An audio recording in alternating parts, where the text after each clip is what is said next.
ஆசிரியர்களுக்கு சம வேலைக்கு சம ஊதியம் வழங்க வேண்டி நாங்கள் தொடர்ந்து போராட்ட களத்தில் நின்று வருகிறோம். தமிழக முதல்வர் அவர்கள் உடனடியாக இதில் தலையிட்டு எங்களுடைய இந்த நியாயமான கோரிக்கையை, நீங்கள் கரம் பற்றி கொடுத்த கோரிக்கையை, இதே திமுக ஆட்சி காலத்தில் நடந்த இந்த மிகப்பெரிய அநீதியை களைய வேண்டும். அதுவரை எங்களுடைய இந்த போராட்டம் தொடரும். எங்களுக்கு ஒரு இடம் கொடுக்காமல் தெரு தெருவாக ஆசிரியர்கள் சென்னையில் சுற்றி வருகிறார்கள். இது எந்த அளவிற்கு ஒரு ஜனநாயகம் பாதுகாக்கப்படுகிறது என்பதை நீங்கள் உணர்ந்து கொள்ளுங்கள். ஜனநாயக நாடு என்பது ஒரு சுதந்திரமாக அகிம்சை வழியில், அற வழியில், காந்திய வழியில் போராடுவதற்கு இடம் உண்டு. ஆனால் இங்கு எங்களுக்கு ஒரு இடம் கூட கொடுக்காமல் ஒவ்வொரு இடங்களாக கிட்டத்தட்ட 4-5 நாட்களாக நாங்கள் தெரு தெருவாக சென்னையை சுற்றி வருகிறோம். ஆசிரியர்களை இது போன்று ஒரு அவமானப்படுத்தும் செயல் வேறு எதுவும் இருக்க முடியாது. இந்த போராட்டத்தை நீ தொடர விடாமல் தமிழக அரசு உடனடியாக இதை முடிவு கொண்டு வர வேண்டும். சில அதிகாரிகளின் தவறான கணக்கீடும், சில அதிகாரிகளின் தவறான ஒரு புரிதலும்னால தான் இந்த பிரச்சனை இன்னும் தொடர்ந்து கொண்டே இருக்கிறது. எங்களை அழைத்து பேசி, முதல்வர் அவர்கள் எங்களை அழைத்து பேசி இதில் ஒரு சுமூக முடிவை ஏற்படுத்த வேண்டும். இதுக்கு பெரிய நிதி செலவு கிடையவே கிடையாது. உங்களுக்கு தவறான கணக்கீடுகளை தான் நாங்கள் சொல்கிறாங்க. நிச்சயமாக நீங்கள் எங்களுக்கு இந்த ஊதிய முரண்பாடை களைவில் என்ற நம்பிக்கையோடு நாங்கள் தொடர்ந்து போராடுகிறோம்.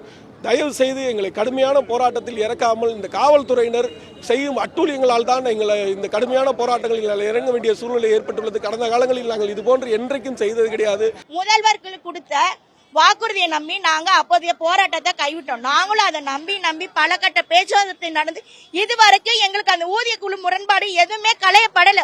வேலையில சேர்ந்த 2009 இருந்து 14 வருஷமா போராட்டமே எங்களோட பாதி காலங்கள் முடிஞ்சிருச்சு.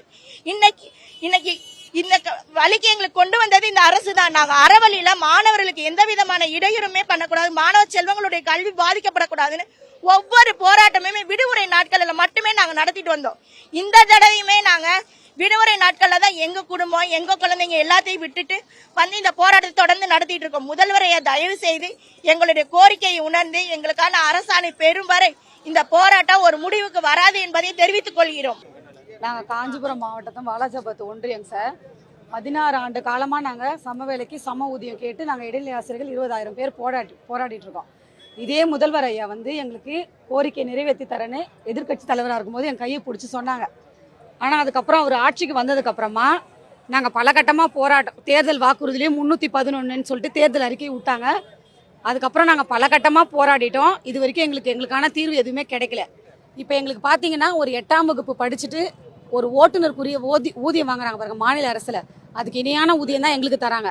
நாங்கள் 10வது படிச்சுட்டு 12வது முடிச்சுட்டு பட்டய படிப்பு படிச்சுட்டு தகுதி தேர்வை எழுதி நியமன தேர்வு எழுதி வேலைக்கு வந்திருக்கோம். ஆனாலும் எங்களுக்கு ஒரு ஓட்டுநருக்குரிய ஊதியத்தை எங்களுக்கு தராங்க. நாங்கள் ஓட்டுநருடைய ஊதியத்தை நாங்கள் இழிவாக சொல்லலை. அவனுடைய கல்வி தகுதி 8ஆம் வகுப்பு, எங்களுடைய கல்வி தகுதி பட்டய படிப்பு. அதுக்காக தான் நாங்கள் போராடுறோம். எங்களுக்கு ஒரு நாள் முன்னாள் இடைவெளியில் சேர்ந்தவங்களுக்கும் எங்களுக்கும் ஊதிய முரண்பாடு இருக்குது.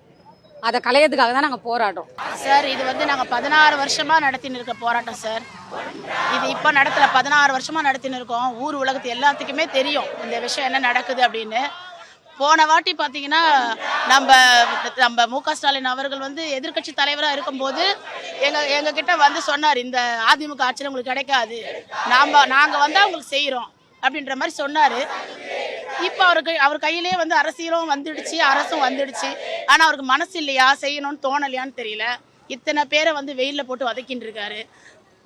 எங்களால் வந்து என்ன பண்ணுறதுன்னு தெரியல. இனிமேல் வந்து ஒன்று அவர் கொடுக்கணும், இல்லைன்னா எங்களை வந்து காவல்துறையை வச்சு அடித்து கொல்ல சொல்லுங்கள், அவ்வளோதான். இது வாங்காமல் நாங்கள் போக மாட்டோம். அதில் நாங்கள் ரொம்ப உறுதியாக இருக்கிறோம். ஃபைட்டில் இருக்கும்போது 2018 போராட்டத்துக்கு நாங்கள் வந்துட்டு இருக்கோம். இப்போ இவனே பிறந்து இவனுக்கு 8 வயசு ஆயிடுச்சு. இப்போ இவன் 2வது கிளாஸ் படிக்கிறான். இந்த போராட்டத்துக்காக நாங்கள் தொடர்ந்து இன்னும் சென்னைக்கு வந்துக்கிட்டே தான் இருக்கோம். என்னைக்கு தான் இந்த கோரிக்கை நிறைவேறும்னு தெரியல. இவனே தவழ்ந்து நடந்து இன்னைக்கு இவ்வளோ பெரிய பிள்ளையா வளர்ந்துட்டான். ஆனால் இந்த கோரிக்கையோட போட்ட குழு அமைச்சிருக்காங்க, அந்த குழு மட்டும் இன்னும் நகரவே இல்லை, அப்படியே இருக்கு. எங்களோட கோரிக்கைக்கு வந்து முதல்வர் செவியில் கொண்டு போய் சேர்க்கணும் சார். அதுக்காக தான் நாங்கள் திரும்ப படையெடுத்து வந்துக்கிட்டே இருக்கோம். என்னைக்கு தான் எங்களுக்கு முடிவு காலம் வரும்னு தெரியல. விடியல் அரசு எங்களுக்கு எப்போ விடியல் தரும்னு தெரியல சார். அதுதான் நாங்கள் எதிர்நோக்கி காத்துக்கிட்டு இருக்கோம் சார். நாங்கள் தொடர்ந்து 5வது நாள் போராட்டத்தில் இருக்கிறோம். ஒவ்வொரு நாள் போராட்டத்திலையும் எங்கள் ஆசிரியர்கள் பல்வேறு இன்னல்களை சந்திச்சு வர்றாங்க. தலையில் அடிபட்டு இருக்குது.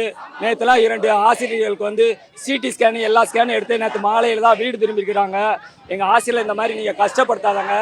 எங்கள்கிட்ட உறுதியான 2 லட்சம் வாக்குகளை நாங்கள் வச்சுருக்கிறோம். உறுதிப்படுத்தப்படாத பல லட்சம் வாக்குகள் எங்கள் கையில் இருக்குது. தமிழகத்தில் இருக்கிற ஒவ்வொரு கிராமங்கள் தோறும் நாங்கள் பணிபுரிகிறோம். இங்க இருக்க மக்கள்களை நேரடியாக சந்திக்கக்கூடிய ஆசிரியர்கள் மக்கள்கிட்ட நேரடியாக நாங்கள் ஒவ்வொரு நாளும் உரையாடிட்டு இருக்கோம். அதனால நீங்க ஆசிரியர்களை கண்ணியமா நடத்துங்க. இதை நேரடியாக பார்க்குற எங்க கிராமத்து மக்கள், எங்கிட்ட படிக்கிற குழந்தைகளோட பெற்றோர்கள் மிகவும் கண்ணீரோட எங்கிட்ட பேசுறாங்க. சார் நீங்க ஏன் இவ்வளவு கஷ்டப்படுறீங்க அப்படின்னு கேட்குறாங்க. அதனால இது உங்களுக்கு மிகப்பெரிய வாக்கு சேதத்தை ஏற்படுத்தும்.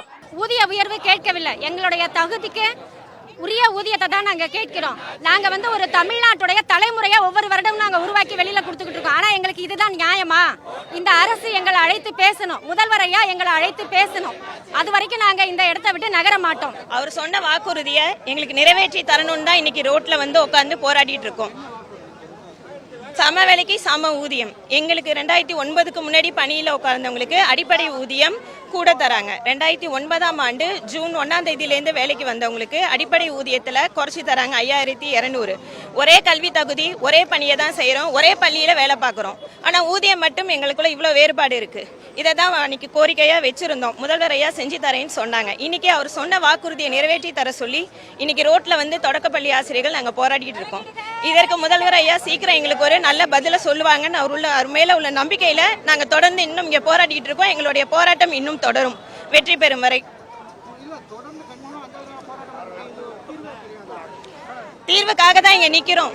முதல்வர் ஐயாரோட முடிவு நல்ல முடிவா வரணும். முதலமைச்சர் எங்களை கூப்பிட்டு பேசுவாங்கங்கிற நம்பிக்கையில தான் இங்க நின்றுட்டு இருக்கோம். கண்டிப்பா எங்களுடைய போராட்டம் வெற்றி பெறும்.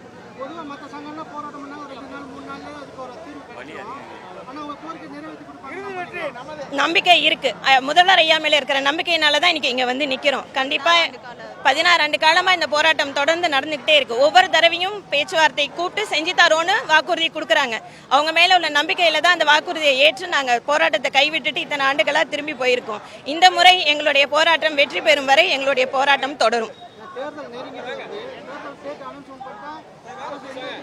அதற்குள்ள முதல்வர் ஐயா எங்களுக்கு ஒரு நல்ல முடிவு சொல்லுவாங்கங்கிற நம்பிக்கையில இங்க இருக்கும். முடிவு வரும் வரைக்கும் எங்களுடைய போராட்டம் தொடர்ந்து நடந்துகிட்டே இருக்கும்.